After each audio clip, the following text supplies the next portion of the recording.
Jinzo automatically destroys any obscure internet references. Oh no, more than half the cards in my deck are lame internet references. Okay, I'm pretty sure my thoughts on the anti-SJW grift crowd are well and established after the last two videos I did on them. If you need a refresher though, they're the group that pretends to be part of other nerd communities and farm rage bait by playing to culture wars using buzzwords like going woke, going broke, and DEI. However, I thought about focusing a video on one in particular would be easier since most of their content is copy-paste anyway, and also focus on one theme in particular. And that's how they constantly fail at comparing and contrasting old media to new media. The one in particular that I'm going to be focusing on has come up more than once during my last two videos, and that is the YouTuber It'sAGundam. As he puts it, he's the voice of the disenfranchised generation, culture critic, trash comedian, failed musician. He's the triple threat as he puts it. Also, you want to send him odd shit? Okay, granted, anything could be odd shit on the internet, but for the sake of comedy, let's go with this. Alright. On to the main show. We will be looking at these three videos specifically covering Fallout, X-Men 97, and My Adventures with Superman. In them, he constantly lavishes praise on older media that he says was much better than the newer versions. The 90s X-Men can only be summed up in one word: iconic. I'm a longtime Fallout fan. This channel originally started from my love for PC gaming, especially Bethesda games. I was a total Bethesda shell before I took the black pill that was Fallout 4 and then Fallout 76, and I went not so but so. So again, another legacy character gets revamped for modern audiences. My Adventures with Superman is the type of show you'd enjoy if you also enjoy living in your own headcanon while cruising Twitter. However, most of the videos are spent on culture war talking points directed at writers, producers, or Hollywood in general. However, when he starts getting into detail-specific criticism of the media, you'll start to notice the flaws. They will either be outright wrong or horribly executed due to him clearly not knowing what was actually in the older media. And let's actually start out with the My Adventures with Superman video, where he compared it to Superman the Animated Series from the 90s, specifically starting out about the two shows' maturity. The real irony here is that the Superman animated series from the 90s was indeed a kid's show, but it treated you like you were mature enough to handle adult themes in Superman. Now, this is probably the best point out of any of the videos, and he screws it up on the execution. While I do agree that Superman the Animated Series did tackle more mature themes, multiple characters dying, even going to their funerals, Lois Lane even got assaulted by Metallo, and the entire planet of Krypton died because it's put its face in the machine, aka Brainiac, which I actually covered in one of my last videos. All of these great examples, and Gundam doesn't use any of them, and instead uses this. It treated you like you were mature enough to handle adult themes in Superman. Nice S. Excuse me? Get it? Because if you say S fast enough, it sounds like a bad word. It's a butt joke, and that's the maturity for this guy. He also uses more hat trick tactics like, well, watch this. Excuse me? Right here. He's strong, he flies, he's the Nietzschean fantasy ideal all wrapped up in a red cape. News Kent. The president broke diplomatic ties with Kaznia months ago. Which means Luthor couldn't sell the Regent a warsuit without it being a deliberate act of treason. So Luthor just left the back door open for him to take it. It works in theory. In theory, maybe, but Perry White doesn't run theories. Whereas to this show is an Adult Swim show that feels as generic as a Saturday morning cartoon show aired at midnight for, I guess, teens and people in their early 20s that are still trying to figure out who the hell they are. I don't know. You just show them the ropes and get... They can help me with the story. Oh, have you considered that these robots might have come from beyond the stars? They came from an army base. There's only so many places to hide them. I've already got a lead. It could be the sewer dinosaurs. So we follow up. Mothman! Meet my source. Mer people! Find the robots. And get the story. Then what are we waiting around here for? And you're like, hey, I remember when movies made me feel things. See, now that made it look like My Adventures with Superman has no serious moments, but it does. And Superman the Animated Series had its fair share of awkward line deliveries as well, like this. And then we Harry just called. Lois, you lied. I mean, technically, yes, but you wouldn't have helped me if I told the truth. You didn't give us the chance. Because this was too important. The people of Metropolis need to know what's happening in their city, and... This isn't about the city, Lois. It's about you. I trusted you, and you used me, and Jimmy, just so you could get your story.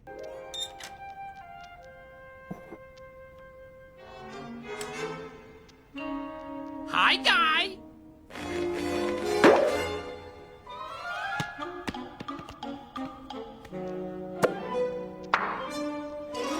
Your 3 months are up, and this time you're not gonna cheat me out of my fun. Oh, it's you again, Mr. Kiltipsism. Not Kiltipsism, Mitzias Pitlick. Now, the first thing I'm gonna do... Oh, nuts. Now, if I put those two side by side and didn't bring up any other examples, you would have a totally different opinion than the one Gundam clearly wants you to have. Because like him, I am now intentionally leaving out better scenes of one of the shows, giving you a skewed view of that comparison. It gets worse when he starts comparing it to anime, specifically Dragon Ball, My Hero Academia, and even Berserk, although not really. He compares two punching scenes between Deku and Clark, pointing out how similar they are, believing My Adventures of Superman was actually ripping off My Hero Academia. Here's a difference between scenes. With My Hero Academia, where Deku punches out a giant robot and Superman does the same thing. It's very ironic that the moments are almost identical. But anyway. You know, because Superman has never used a punch like that before against a giant robot, except for all the times I'm showing you on screen. In fact, as it turns out, the punch Deku uses has a name, and take a wild guess what it is. If you guessed it's called the Superman Punch, give yourself a pat on the back because it is called the Superman Punch. Named after Superman, who has used it hundreds of times throughout his comics and in other media like shows from the DCAU and games like Injustice. No one, however, has accused Deku of ripping off Superman because, well, Superman can't own a punch, just like Goku and Deku can't own fighting robots or a color blue. And actually, yeah, let's get to the Dragon Ball comparison. Whenever Superman does something, which looks more like he uses his Speed Force than anything else, and I know that wasn't their intention while trying to convey Superman's speed, they were shooting for Dragon Ball Z vibes, but failing so hard at it. Here's a difference between scenes. With My Hero Academia, where... But anyway, as usual, Twitter ran to defend this horrible show by saying, "Oh, Superman has had these powers." Yes, Superman has had super speed, but I don't ever recall Superman running and being electric, and then it just goes off the rails from there. Some people started going, "Superman Red and Superman Blue." Like, bro, really? The memory holds Superman timelines?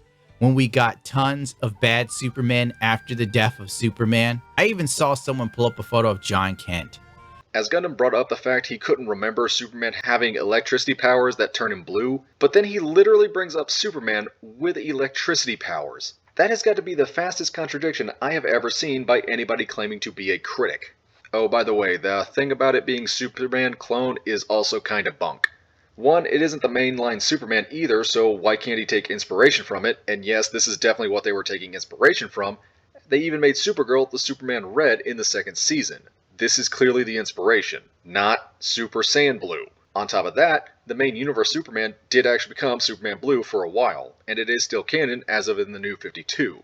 So that arbitrary rule Gundam made up doesn't even apply to this, as it's still the mainline Superman he's taking inspiration from. Then, probably the worst comparison he did was when he saw a joke about Lois and Clark being Guts and Casca from Berserk, who just got a happy ending, and decided to take it as them saying the show's story, which, by the way, wasn't even 2 episodes out yet, was somehow better than the entire series of Berserk. Somebody behind this show really wanted Guts and Casca to be happy in another universe. How any person came up with the idea that this watered-down, sad excuse for a Western cartoon mimicking anime had anything in common with one of the greatest mangas ever made, an actual creative masterpiece only known as Berserk. I took offense to that. Like, dude, they just made a joke about them looking the same. How do you come away with this take? They even made more overt anime references in the second season of My Adventures with Superman, with things like Kara having Android 18's outfit, and Ochako's haircut from My Hero Academia, and nobody cared, because why would they? It's an homage or an Easter egg. This isn't a copyright violation. Like, geez, this is like getting mad they did superheroes or Super Saiyan Man in Dragon Ball. The rest of the video is just filled with more woke modern TV bad talk, and weirdly personal insults directed to characters like Lois Lane and Jimmy, for being a tomboy and black. Lois Lane is no longer a woman who has her power in her femininity, with razor-sharp wit and keen observational skills. Oh, hi. Hello. Clark Kent from Smallville. Smallville? Never heard of it. Have you ever been to Kansas? God, no. Look, Smallville, nothing against you, but even as a kid, I never liked babysitting. You want to keep up with me, you gotta be quick. I'm no tour guide and I don't hold hands. Really? I'm like fearless. You can ask Ms. Lane. She uses me all the time. Bye. So I see. Lois Lane now has short hair and dresses like Elliot Page. And she also has all the emotional maturity of a preteen, except she's in her 20s. She now feels more like a self-insert character than the Lois Lane we've all known our entire lives. For God's sakes, the character is flushed out. She's like 100 years old. Jimmy Olsen's now black. Damn! I'm sorry. Because of course he is. Hollywood's relentless erasure of redheads knows no end. Ginger lives matter. Yeah. Okay, I know you made a lot of enemies with that slander against tomboys, and all of those things that he said about Lois from My Adventures with Superman apply to all the other Lois Lanes, actually. And in fact, this one gets called out far more than the others do. Then he says I'm the selfish one. I mean, yes, I lied, but he wouldn't have helped me unless I had. Not like he helped that old lady with the bib, or helped me with Flip, or brought everyone donuts, or... I was being selfish. Lois? I got him fired from his dream job. All to chase a bunch of robots that might not even be in the city anymore, and... Lois! Back in the 90s version, Lois intentionally stuck on a boat filled with terrorists that she knew was going to be filled with terrorists because she was worried that Clark would get to the story before her, thus getting captured almost immediately and almost dying if it was not for the intervention of Superman in the episode that came directly after and was linked directly to the one he references. Onto the Jimmy thing, it's just really stupid because this wasn't even the first time we had a black Jimmy Olsen. That would actually be from Supergirl. In fact, this also wouldn't be the weirdest thing that's ever happened to Jimmy. Like seriously, we've had Jimmy be a werewolf, a Godzilla, even a Hulk. But these guys are like, oh no, he's black again. Now crap your pants, everybody. This is just a very weird overreaction to an alternative universe that has a race-swapped characters. Acting like this wasn't a thing before. And before anybody starts the usual talking points about never seeing the opposite races reversed, this happens a lot. In fact, just in the new Batman Cape Crusader, you had a character that was originally black that was a firebug being replaced with a white guy. This whole video is just Gundams forcing a biased set of talking points into a video because it will get him the most attention.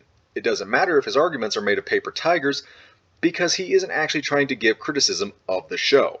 All of that keep in mind, and this is still the best of the three. The X-Men 97 video is even more filled with half-baked assumptions, and a lot of it is designed to make certain groups feel like they're victimized. For example, he suggests that they would never let Nightcrawler talk about Christianity, which he does throughout most of X-Men 97.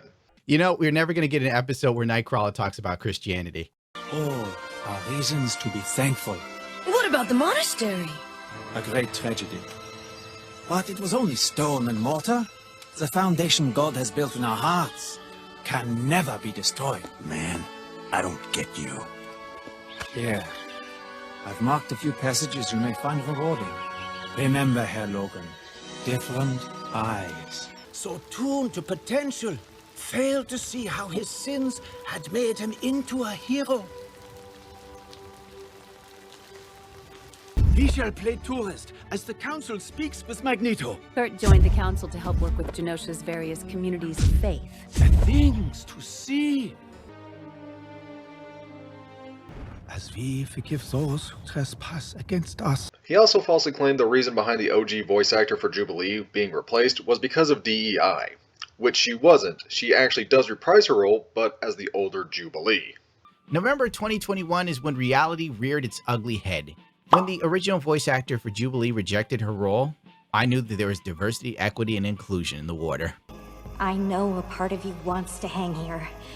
It's nice knowing how every stage ends. No surprises, no twists. It always stays the same. But that's not living. Living doesn't get cheat codes or extra lives, but it has friends and family, love, loss, and heapings of hope. Life's a total risk, and it's on you. Take it. In fact, most of the cast was actually replaced except for a few, namely Rogue, Storm, Wolverine, and Beast. However, most of the old VAs actually did take up other roles. Gambit's original voice actor actually goes on to voice Cable, and Cable's old voice actor would actually play the Executioner, and so on. So again, a lot of the voice actors did get replaced, but also got new roles. And Gundam didn't seem to bring that up or know it, probably because then the DEI claims wouldn't really work, or because he just didn't bother to research it as he already had the talking point he wants. A lot of the other criticisms are, like the last ones, pretty weak. For example, he does try to say that the OG pilot for the show was actually better animation-wise than the new one. Marvel did try to make an X-Men TV show earlier than the 90s, but it never made it past a pilot episode. This was back in 1989, with the now famous Pride of the X-Men. You can find it on YouTube. The animation that is now over 35 years old in this show is better than what we're getting with X-Men 97. Okay, just take a look at some of these shots I'm putting on screen that are all from the first episode and tell me, did these actually look worse than this pilot from the 80s? Like, really look at them and say if this is worse. And then there was the oh-so-infamous Rogue's ass situation, which I talked about before a couple times. And also isn't true, as she didn't have that cake line in every scene. Guys like Gundam just gaslighted themselves into believing she did, or was again, pretending she didn't, so they can again feel like they're victims. He also goes after Morph for being non-binary, something that didn't come up in the show at all. You might have also noticed a Voldemort-looking character. Well, that's Morph. He's back and he's non-binary, because that was a thing in 1997. Remember all the non-existent, non-binary people back in 1997? Yeah, neither do I. It's almost like it's a modern-day thing interjected into your piece of nostalgia bait. Don't ask questions. Just consume product and then get excited for next products. None of you were there the day Genosha fell. Who dies next, Professor? Jean? Been there, done that. Who knows where Bishop is? And hell, Morph was barely on the team 30 minutes before we tossed them to the wolves. A lot of this makes sense when you realize at the time the video came out, they hadn't shown one episode of X-Men 97, so he is completely going off their trailer alone and clearly used scenes he cherry-picked to prove his already biased assumptions. He spends most of the video going after the writers and producers for tweets, which is ironic given how much he Simpson defends Elon Musk, you know, the craziest guy on Twitter who has more lawsuits and scandals coming from his posts, to take down 10 Dr. Disrespects and try to get it out of them in even worse ways. He would also go after one of the head writers specifically for being a gay man and using his experiences in the show. In March of 2023, one of the other writers of the show said some things that confirmed my bias that I already had towards the show after our lovely lady here. As part of the discussion, Dave Mayo said, I came up with a pitch. I pitched to Kevin Feige, and you know him and Brad could not have been more supportive and also just encouraging to make sure we got it right. I think one of my favorite parts was, like, they were truly interested in, like, what my experience as a black gay man was and how it was going to inform the story we were telling. And that to them was like, that is how we're going to make this authentic, he revealed. Yes. You know, every episode of X-Men as a child, I thought to myself, oh man, I can't wait to get the gay experience.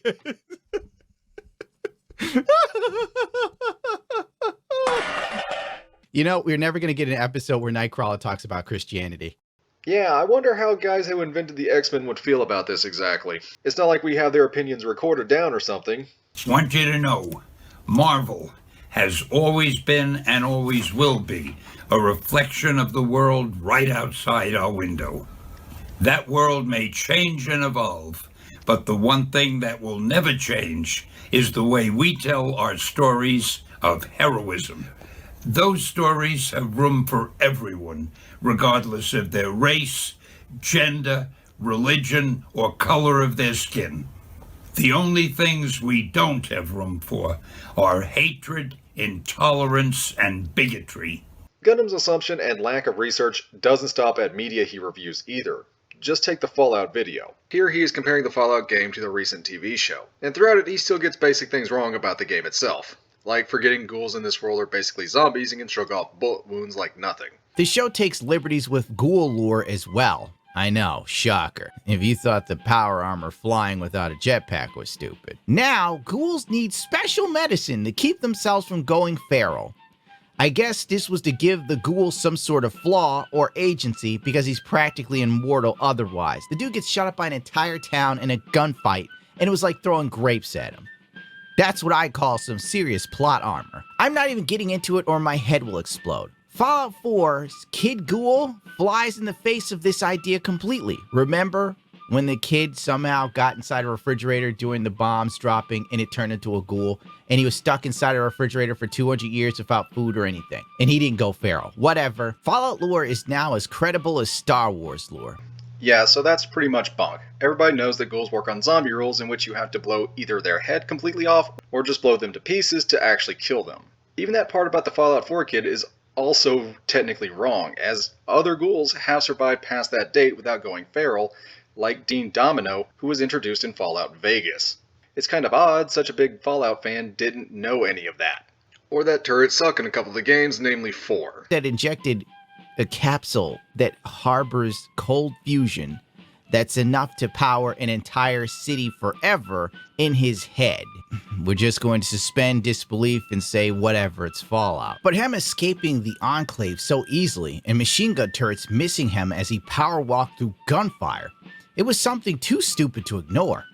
He also does that thing where he says things that happen, but the way he says it implies something else completely. My main complaint is how she's so quick to do horrible things with no major moral dilemma. She meets a dude and she's able to behead him within hours of knowing him. Okie dokie, I guess. Okie dokie. See, that sounds like she just cut off a guy's head for sheer badass points, but in the show she only did it after he died because she needed to do this for the rest of the show to continue. The highlight of this video comes at the point where he questions how trans people in mixed race relations were allowed in the game, since, as he says, it takes inspiration from the 1950s Americana. There was also a transsexual member of the Brotherhood of Steel.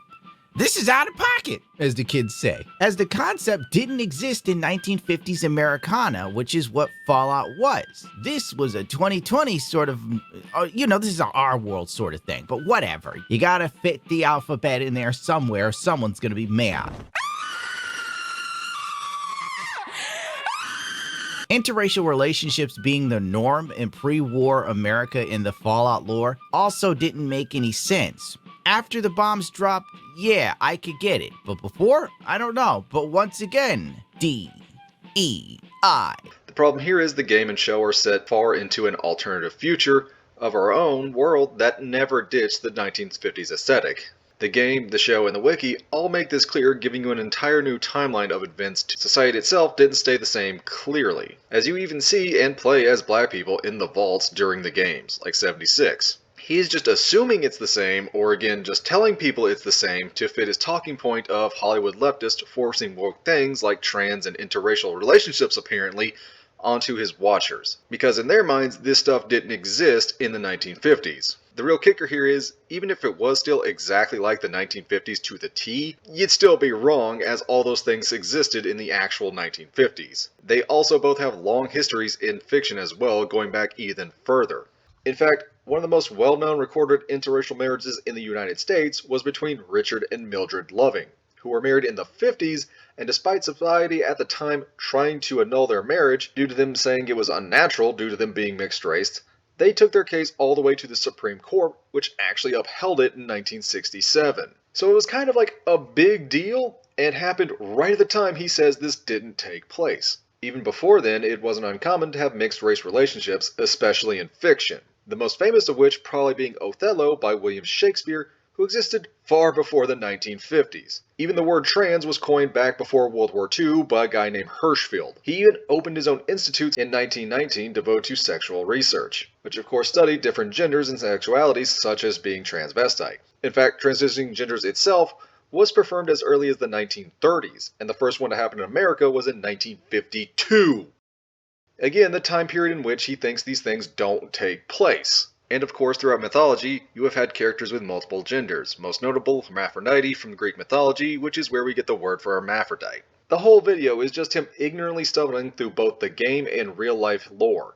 Same as the others. That's what I would say if this wasn't clearly so deliberate. He chooses targets that he thinks are specifically tied to his talking points, or things that haven't come out yet because it gives him more deniability if it turns out to be actually good. All hoping for luck that he picked a show that turns out to be bad, so he can milk it dry. Another good indicator of this is when all those shows turned out to be doing well, like Fallout, My Adventures with Superman, and X-Men '97, he never made another video on any of them. Instead, when you get a bad show like Acolyte, he can't seem to shut up about it, because it's much easier to repeat material and talking points for a bad show rather than come up with an original opinion from a show that's actually good. All this relying on similar talking points and narratives does is feed on people's own biases and keep them in a happy little bubble of constant outrage, while harming actual critics and good products by dragging them into pointless culture wars. Anyway, I'm tired. I think that's where I'll end it. And just in case Gundam or his fans are watching here, here is something for you, in a language you understand, and that is memes. My God, Superman, I love you! No! Lois, my love, let's leave this planet so I can smash Uranus. I beat Goku. Don't you go with him! Okay. Don't you listen to him! Oh no! He stole my girl! He's trying to leave! He stole my girl! He's trying to leave! Sneak peek of the X-Men trailer was revealed. The X-Men cartoon dropped and the normies were all abuzz to see it. People who were really fans of the X-Men cartoons and had fond memories of the 90s series picked apart the trailer like something you pick apart. Why can't I hear them? Because you are safe. Captain, there's a guy we can scare. I had 4 biscuits and I ate 1. Then I only had 3. That's just the tip of this iceberg. Read, nigga! Read! Let her rip. Just keep it clean. Bill, you have to be the stupidest man on the planet to think this is a good idea. Have you seen what you're wearing? That outfit makes you look like a sequined train wreck. Look at you! You're part of a 12-headed jackass! This course is the feces that is produced when shame eats too much stupidity! You people make me envy the deaf and the blind! Underwear! Money! Fat!